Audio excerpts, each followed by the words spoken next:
सबसे पहले किसी भी फॉर्मूला को अगर आपको समझना है तरीके से, सिर्फ याद करना ही आखिरी बात नहीं होता है। क्लास 9th और 10th में आपने पढ़ा होगा कि lambda is equal to h upon m v. यहाँ पर लैम्डा किसे बोलते हैं, एच को क्या कहते हैं, एम को क्या कहते हैं, वी को क्या कहते हैं, ये सब आपको पता होना चाहिए। तब ये फॉर्मूला आपको याद रहेगा।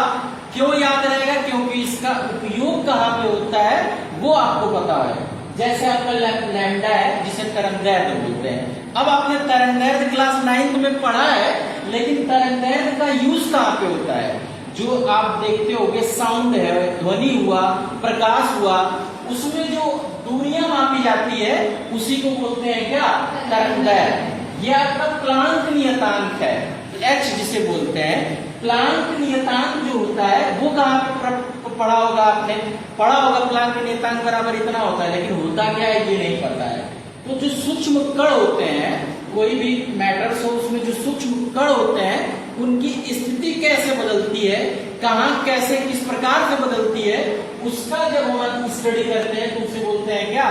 प्लांक नियतांक। एम इसका द्रव्यमान है, वी इसकी क्या है? वेलोसिटी है। तो आप लोग कोई भी फॉर्मूला अगर पढ़ते हो तो उसका प्रयोग भी समझना होगा। जब तक आपको प्रयोग कोई बताएगा नहीं या फिर आप समझोगे नहीं, वो चीजें वही की वही रह जाएगी।